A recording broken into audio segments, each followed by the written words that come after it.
Army, regroup. We pledge always to have that edge. We don't fire warning shots. Competition just drop. We locked and loaded before lock. Whatever the time, yeah. Do you even correlate? Being the best requires a willingness to outwork your competition. There's always someone smarter, faster, sharper, more naturally gifted to come around.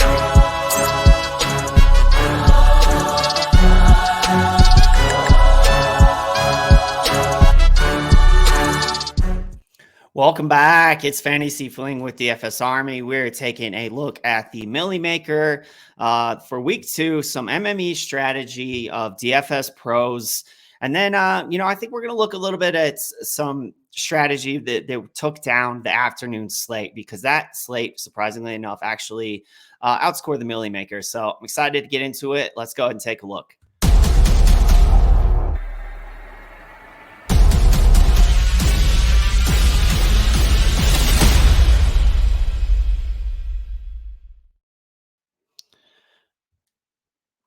All right, so let's go ahead and take a look over. This is at dfsarmy.com. I write this each and every week. And let's make sure that we got the right box clicked. Okay, so this is over dfsarmy.com. Follow me on Twitter or X or whatever we're calling it nowadays at FantasyFling, as I tweet this out as soon as I write it. But we like to break down the Millie Maker and each week and then compare it to trends from the past several years. What are we seeing? What's, is kind of a constant over the past few years? What might just be variance? And, when you're looking at this every week over years, you can start to see trends. So that's the reason why we break this down. As far as stacking, for example, this is a week where we saw QB +2. Last week, it was QB +1. So this is something that continues to go back and forth. You don't always need QB +2. That was something that for the longest time, that's what it was. The game has kind of changed a lot now. So there's a lot more running going on with quarterbacks. So oftentimes it's QB +1. And you can stack running backs with your quarterback if they are a running back like Saquon Barkley, who gets passes, he gets targets. So he got 7 targets in this game. So, in some ways, he's kind of like a wide receiver and he runs the ball. So this was kind of funny to me because everyone was dancing on Daniel Jones' grave because, did nothing week 1 and then had a slow start in this game. Well, he got it going. And that just goes to show DFS, whatever happened week 1 or the following week, you could probably just fade that narrative, right? Because the people tend to overreact. And it's NFL, it's not for long. So if someone did good last week, chances are they're not going to do very good this week, and vice versa, as we see with Daniel Jones, Saquon Barkley here. So we had Daniel Jones, Barkley, and Darren Waller stack that took it down. Now, there was no bring back. One thing I do see here, though, and this is kind of a constant, about actually 64%, I think, of Millie Maker winners in 2022 had some sort of secondary stack. So when you're building for a GPP of this size, that's something you want to keep in mind. Maybe I want to have some type of secondary stack. So in this game, you had Nico Collins and Zach Moss as that secondary stack. Daniel Jones, Saquon Barkley, Darren Waller, that was the primary. And then you had secondary stack. There was a game stack. So Nico and Zach Moss, total between the two stacks, 5 players, you had 127 points, and then 37% ownership. So very contrarian lineup that took it down this week, as we are going to get into here with the Millie Maker ownership. So this was one of those weeks where, the field was on a couple game environments. The field was on, Josh Allen, who had a good week, but it wasn't the best week. It wasn't as good as Daniel Jones had. So you look at this whole lineup, there were some really good plays here in good plus matchups. If you went into the season and you just knew the Arizona Cardinals probably were not going to be a very good team, this is be a team that you could score on a lot. And if you didn't pay attention to week 1 and you just kind of went with your prior convictions to the whole season, Daniel Jones and Saquon Barkley and Darren Waller were in a smash spot here. So, the field didn't think so, though, because, again, some of the overreaction. So look at how contrarian that stack ended up being, and just a lot of contrarian plays overall. Christian Kirk, same thing. Calvin Ridley had the big week 1. Christian Kirk is still on the team. So if you're looking for a direct leverage play, Christian Kirk is the guy off of Calvin Ridley, who is obviously the chalk. I believe he had like 20+% ownership. So those ended up being more of the leverage plays. And then just overall, this lineup was very low, 80%.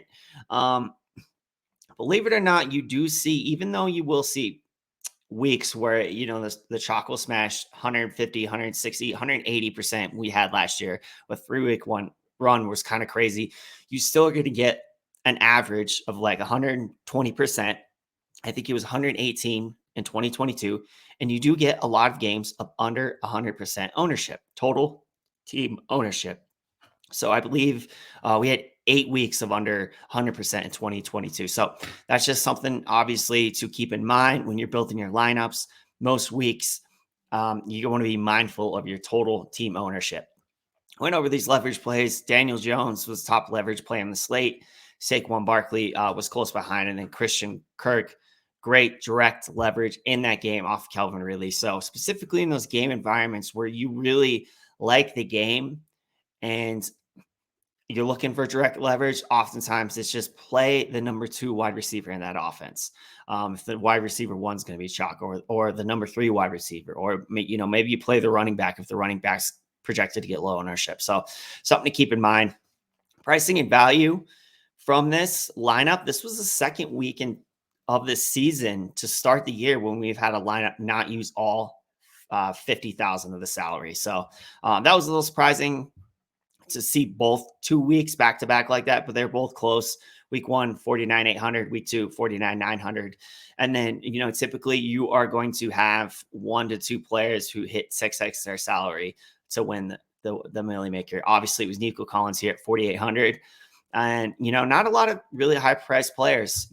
It's rare you see a player in the 9K range. Obviously, on this slate, that would have been Christian McCaffrey, would have been the closest. He was 8,900. But Saquon got in there.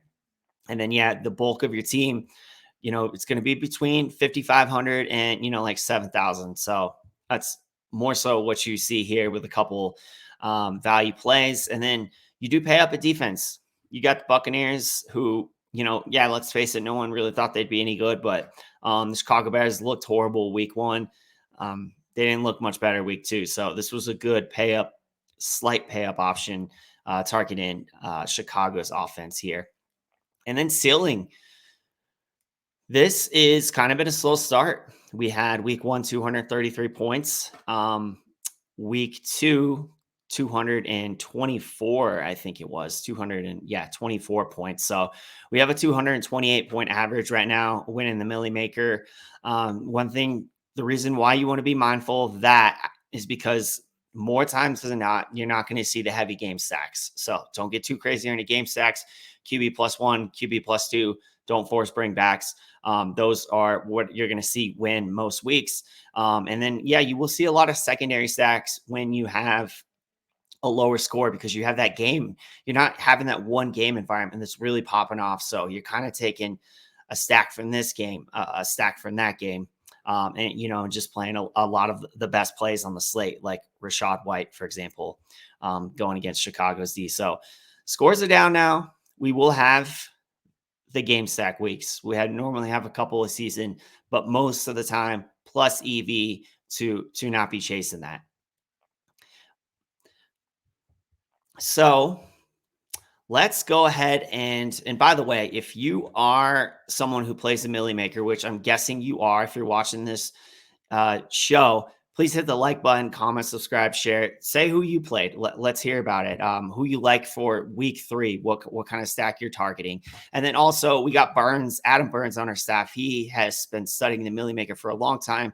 He wrote Winning the $1 Million Game. It's over on Amazon. You can go straight to the website and DFS Army. You can click the button, but nonetheless, you can certainly search for this as Amazon. Great buy. Definitely check that out. So we're going to go over to Fantasy Labs and look at a few DFS pros and just kind of look at their general strategy for attacking the slate. Now, the Colts, one thing that stands out here to me is that's a pretty low number of uniques for a 12-game slate. So probably going to be playing a lot of chalk in a lot of his lineups. Yeah, this one here, you see his top lineup like 200%. So that's something to keep in mind. Not really my style. Actually, let's just start off with the afternoon slate because we were looking at that. So yeah, let's do that real quick, and then we'll get into the Melee Maker what won. Since we're already here, want to kind of look at this, and sometimes as far as the afternoon slate, one thing that I think there's an edge in targeting these slates. Like if you have a good conviction on certain players that are playing on that slate, because you have less to guess right? So you only have 4 games, so you have much less to guess right than you do on a main slate that's going to have 12 games. So for what stands out to me here, right, is 228 points. That's higher than the Millie Maker winner. And obviously, the reason being is because you had targeted a couple of these game environments and that really ended up producing quite well. So Daniel Jones, Saquon Barkley, kind of the same type of build, right? Without the Darren Waller, but you also had Kyron Williams, who had a great game. CD Lamb, Debo was in a smash spot. So you got another stack here. Kyron Williams, Puka Nacua, and Debo Samuel. So these three, this was just an incredible little game stack there, and some really cheap guys, 5,000, 4,900, and 5,600. So just absolutely crushed their salary from fantasy points per dollar perspective. And then Zach Ertz, 11 points at 3,500 for tight end. You will 100% take that. And then Brian Robinson. So the afternoon games are definitely pretty high scoring. He had a total of 260% and 228, which actually exceeded the Millie Maker. So one thing to keep in mind with these games, I'm more likely to overstack these games more so than I would like a main slate, because you basically, like, if let's say you game stack the right game, you have a 1/4 chance, I think, of just really competing for the nuts in that game. So these games, quarterback +3 is something that I would definitely, be more onto, or, you do QB +2, whatever it may be. And then you tack another game stack from the other game. So you're definitely going to be willing to stack games just a little bit more, as you see here. I think you have 5 players stacked in this one.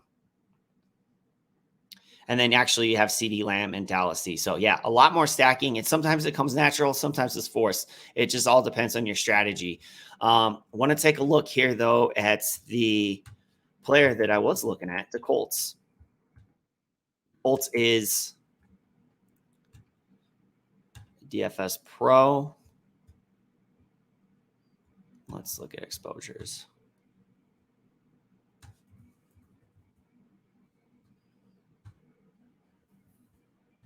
Kind of look at DeColts' strategy for this one.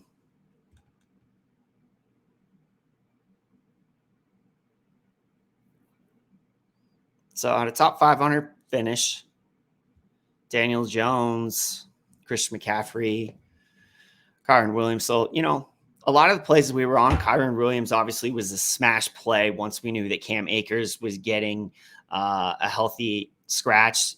Kyron Williams definitely became an all-in core play on the afternoon slate.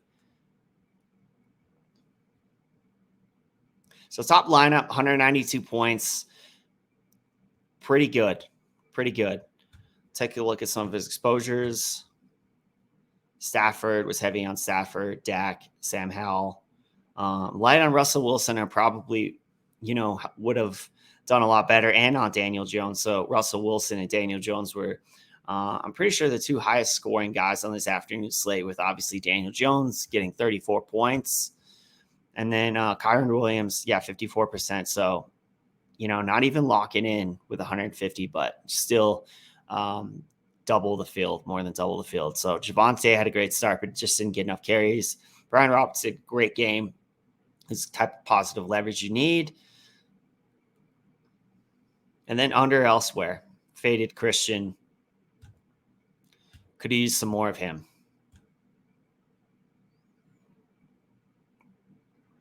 Sutton, not enough today or yesterday, not nearly enough. Yeah, and didn't really hit on the wide receivers except CeeDee Lamb. At least some of these higher priced guys like Garrett Wilson, and you didn't have nearly the type of performance you needed from him. But yeah, Puka, and yeah, under on Puka. So you want to see some positive leverage there. And yeah, pretty far under on Debo and Ike. So, that's how you lose $1,200. Let's go ahead and take a look at the Millie Maker, the main slates, and a couple guys I want to look at over there.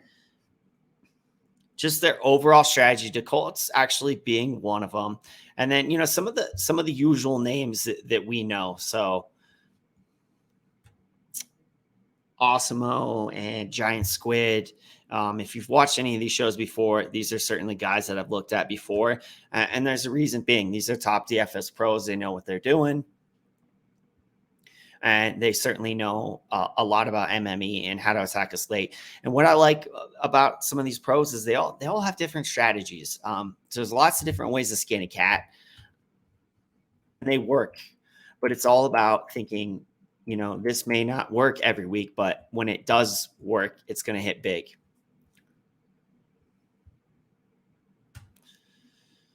Fantasy Labs is terrible sometimes.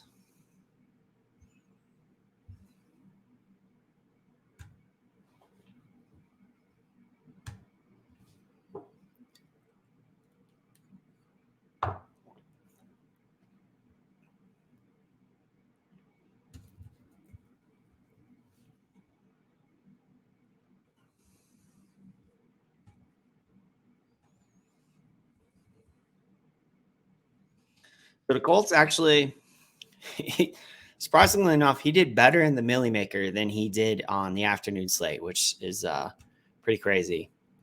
Now, his top lineup, and obviously his strategy is going to be different for this. So a couple of things that stood out. He had a mix of quarterback +1 and quarterback +2. So he had Justin Herbert here, Keenan Allen, Mike Williams. And,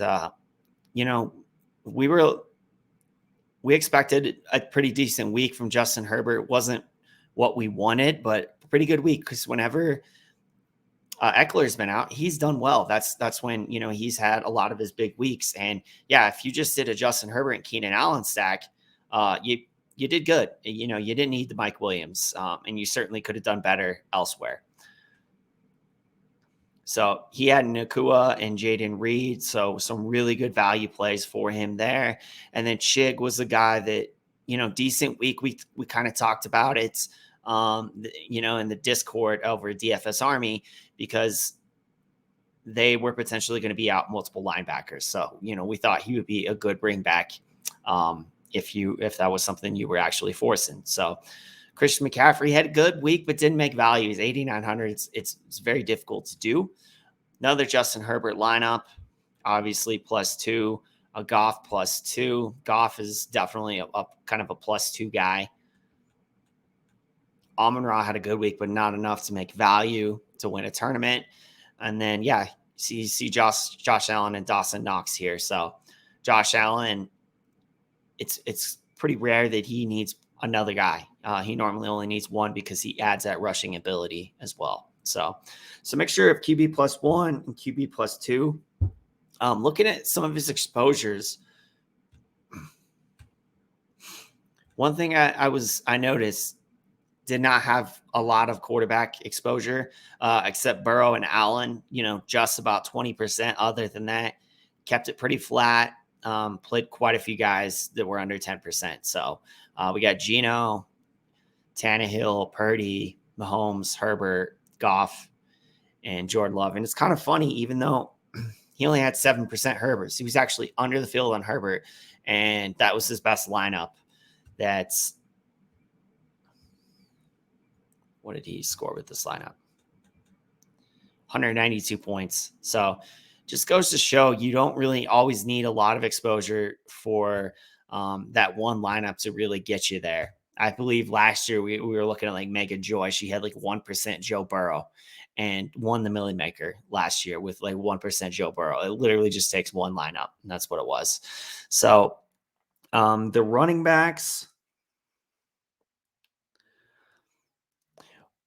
one thing that I noticed is both Christian McCaffrey and Rashad White, they were in great matchups. I know Rashad White was popping in the Dom station. Christian McCaffrey in his matchup going against, a Rams team everyone thought they would blow the doors off of. So, you could see why there was a positive leverage there, why there was so much.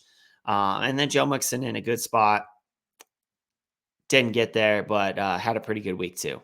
So, lot of running backs. Let's see. 1, 2, 3, 4, 5, 6, 7, 8, 9, 10, 12 running backs over double digit exposure. All right. And then that really stood out to me was the Jaden Reed play. And yeah, with Christian Watson out at 3,400, I think it was obviously a sharp play. He had a good week. And then Josh Reynolds, kind of the same thing, right? Love Josh Reynolds in that game environment at 3,700. That was one of the things after I ran the domination station over at DFS Army. I went through my exposures. I was like, yeah, I got to get more Josh Reynolds. Got to get more Josh Reynolds is potential direct leverage off of Amon Ra, and ended up being a pretty good day, saving a pretty good day. But yeah, it's great when you have Reynolds 28%, but then you have 33% Jamar Chase at 7,900. Not going to do it. Not going to do it. Devontae Adams, pretty good day though. So over on Puka and Debo. So that's how, 150 in the Millie Maker and you only lose $300 doing pretty well.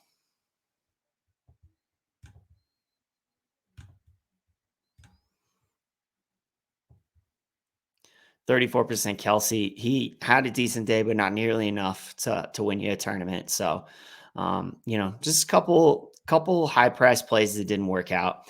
And that's how it goes. But that's why you played the Josh Reynolds, the Pukas, the Zay Flowers and Nico Collins, because you can now afford these higher price guys.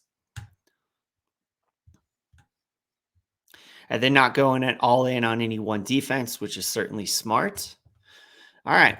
I think that's going to do it for the Colts. I want to look at a couple guys. Like I said last week, what we're going to do this year is kind of look at some of the people that did the best each week. I don't want to review a bunch of pros who, lost to $3,000. But there's only one guy that really had a positive ROI from what I can see, just search in, and we'll get into that next. But Giant Squid, kind of the same thing. Certainly one of the top pros, and only minus $150 in the Millie Maker. That's a pretty good week, considering it's a $3,500 entry fee to max it. So, and it just kind of goes to show variance in this game, right? This is a guy who just outside the top 100 in the Millie Maker. Had the right stack that won the Millie Maker, had a lot of the same plays, but that's where variance comes in. So Daniel Jones, Saquon Barkley, Darren Waller. Now, he did have a double tight end build. I'm not a huge fan of the double tight end build in a contest of this size. But, I certainly see the reason for playing it because you got in a lot of studs here. You got Devontae Adams, you got Keenan Allen, you got Saquon Barkley. So in some ways, and we talked about Chig earlier with that matchup. In some ways, you have to jam in the studs so you have the ceiling to get there. Certainly was great with some of these plays. Rashad White, obviously Devontae Adams didn't have the type of ceiling game you need from him at 7,600, but did pretty good. So very similar to the lineup that we saw that took down the Millie Maker.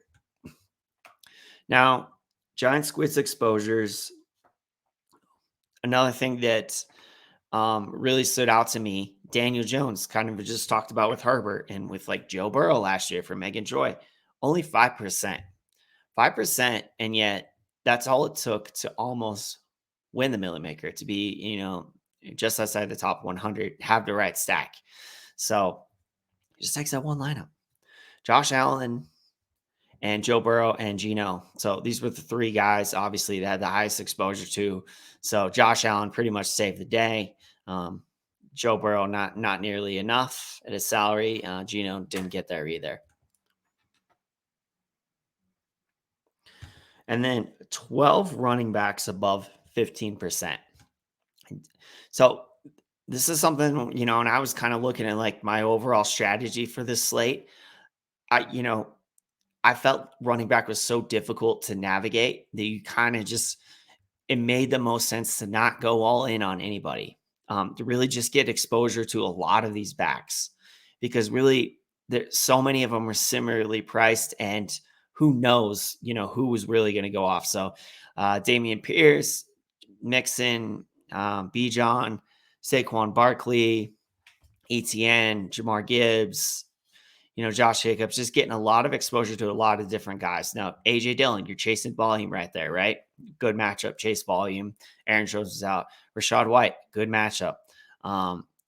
Just even with Christian McCaffrey, Joshua Kelly, chasing volume, same type of thing. So these are some of the obviously the guys that were just really good value plays. Getting exposure to them all, because it really just takes one of them to really have a great week. And then Chris Godwin, Tutu Atwell. Yeah, I can see the thought process here. Tutu Atwell got a lot of targets the week before too, as in addition to Puka. So this was just kind of a leverage play, because you would expect that Puka would have been the chalk. And then same thing here with Josh Reynolds. Great in-game environment. Yeah, let's play the number 2 in the offense, because we know Amon-Ra is going to be chalk. And I think really these players right here, Josh Reynolds, Nico Collins, this is probably what made the difference in this lineup. And just the overall portfolio. Got some Mike Williams in there. So try to get exposure to a lot of different wide receivers. Kind of the same idea. Just going to cycle through enough of these guys to go off.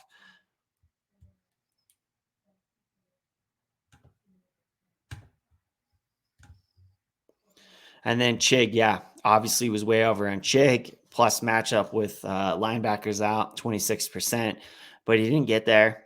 And, didn't do horrible, didn't get you a 0 like Adam Troutman, but did good enough.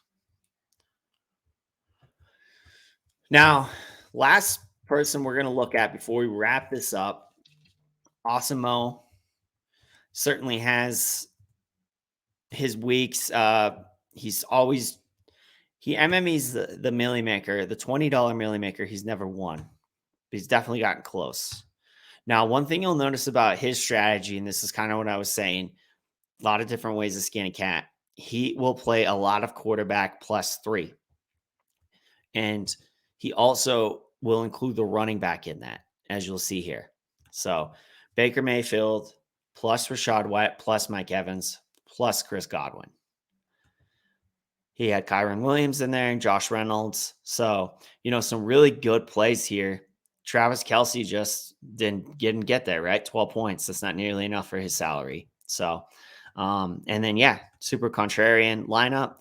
Kind of the same thing here. We saw with Giant Squid, Daniel Jones, Saquon Barkley, Darren Waller, but not enough flames here, right? So Rachaad White, Amon-Ra, Debo. So, there's just a lot of good plays, but, just certainly not enough. Quarterback. Now, it really makes you wonder if he runs multiple, which I'm guessing he probably does, just multiple batches, right? Josh Allen plus Stephon Diggs. Not going to need +3 with Josh Allen.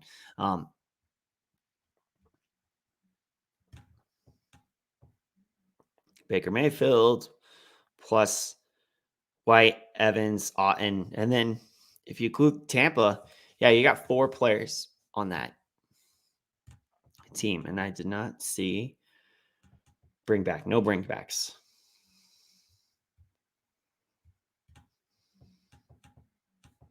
Geno, Kenneth Walker, Metcalf, Lockett. So there you go again. +3.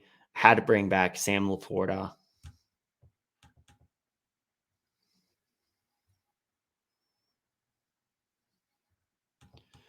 Same thing with Baker, no bringbacks.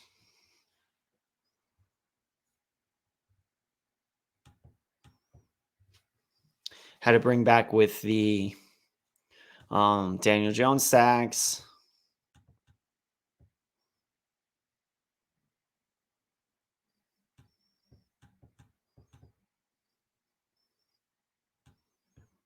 Zach Ertz was the bring back. Herbert, Allen, Williams, and a Chig bring back. So QB +2 with a bring back. So it does look like Osmo is forcing quite a few bringbacks. You got Jaden Reed there as a bring back in the Desmond Ridder sacks.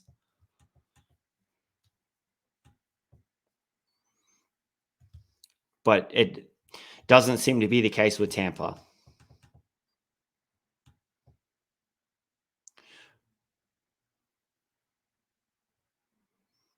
Or Tampa and Chicago.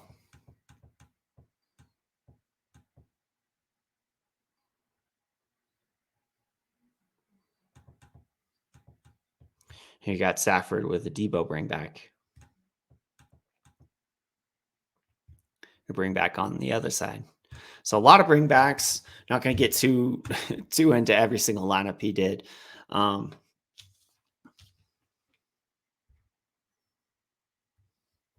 Yeah, a ton of Baker Mayfield. So went heavy on Baker and Josh Allen. So you understand the Josh Allen exposure. Not so much Baker, but it works, right? It works for him. So Rashad White, AJ Dillon, Saquon Barkley. So heavy on these two. Good matchup. Also a volume for Rashad White. You knew he would get it. And then AJ Dillon, just you're chasing volume there. It didn't work, but 5,900 going against Atlanta. It's a pretty good matchup. So and Saquon did work out in this situation. Obviously, Mixon, Montgomery, and Pollard under on CMC and Josh Kelly, but still a decent amount of Josh Kelly. So not a full fade. Just try not to get burned by a 5K back.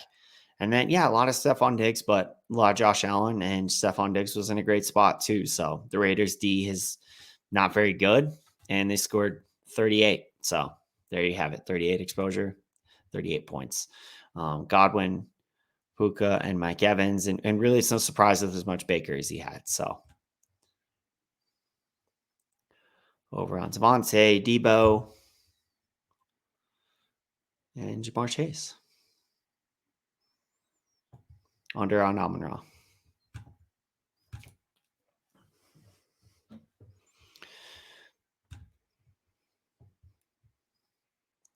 Zach Ertz. So yeah, we saw Zach Ertz as a bring back. Had a lot of exposure there. Great matchup. And just roll and price just matched up. And then yeah, Chig and some Kelsey. So getting Kelsey back, you would have thought he would have got a lot of targets just because the Chiefs offense was such a disaster without him. And then went pretty heavy on Tampa. And certainly when he gets the right defense of the day, 17-point defense, could certainly make a big difference. And, having a profitable day in the Millie Maker on DraftKings. All right. So I think that's going to do it for this week. We'll be back next week, of course. I appreciate you rolling with me. My raspy voice went to the Broncos game, almost lost my voice, but it's always worth it. Even when you lose, just watching live football, you can't beat it. But if you like this type of content, please hit that like, comment button, definitely comment, subscribe, and share. And then go over to dfsarmy.com. We have so much content each and every week, specifically our new show, the Shark Lab. So definitely make sure that you are subscribed because this comes out each and every week. And if you're not a DFS Army VIP, now's the time. So use FantasyFling 10% off for that VIP subscription, code FantasyFling. We actually had a guy take down the Afternoon Slate as well. So I think he won actually on the main slate over $10,000 this past week, and then won on the Afternoon Slate over 7,500. So between that and we've pretty much been winning every showdown. Now is the time to get the coaches' notes, the tools, all the VIP shows. You can't beat it. So join us. We'll see y'all next week for another breakdown. Best of luck this week.